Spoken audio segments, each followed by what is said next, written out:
A New Pair of Glasses by Chuck C. Forward. The day that changed my life began like every other day during those last months. I was drunk. Through drinking, I had managed to lose just about everything, including my family, my business, and my self respect. Everything, that is, except my ego. Incredibly, even while lying in bed suffering alcoholic withdrawal, shaking and sweating with empty bottles and trash strewn all over the house, I still somehow thought that I could do anything I set my mind to, include quit drinking. I had been attending Alcoholics Anonymous meetings off and on for years, and even managed to stay dry without a drink for almost a year. But although I knew firsthand that many people had quit drinking and were recovering through the help of this fellowship, I could not identify with the people or their program, and consequently, I was back in my same drunken condition. I was trying to decide whether I really wanted to see the man I had telephoned the day before. He was known all over the world in the Fellowship of Alcoholics Anonymous, and my ego told me that if anyone could help someone as important as I thought I was, he could. So I called him again and said that I would like to see him.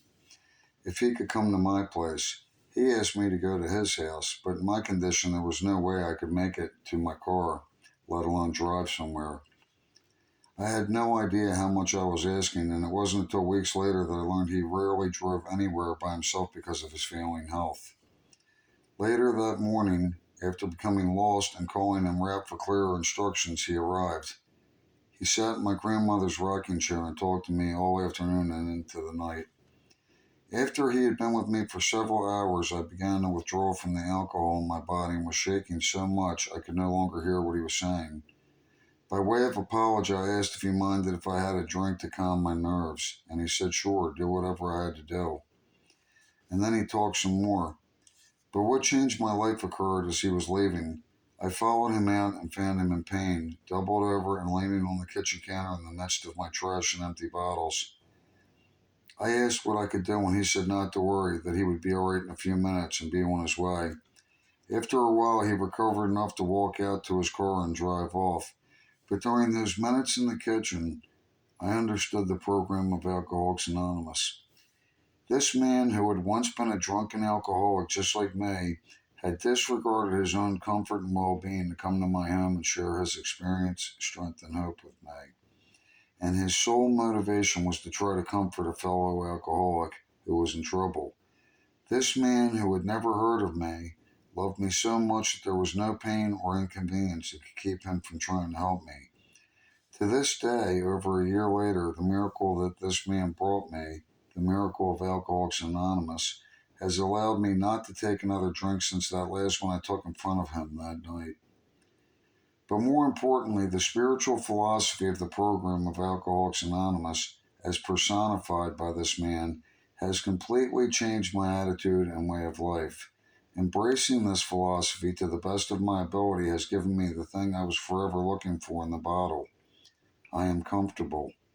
I am comfortable with myself and the world in which I live. This man who came to see me, Chuck C., is the first human being I have ever met who truly has something I want. I want what he has. I once asked him which of the hundreds of tapes that have been recorded of his talks over the years best represented his thinking.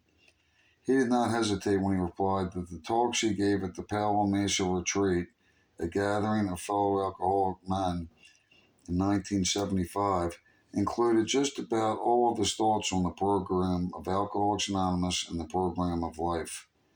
With the help of Chuck C. and his wife Elsa, we have put these tapes into writing so that the countless number of people that Chuck has touched and will touch in the future may have a volume to pick up and gain comfort from.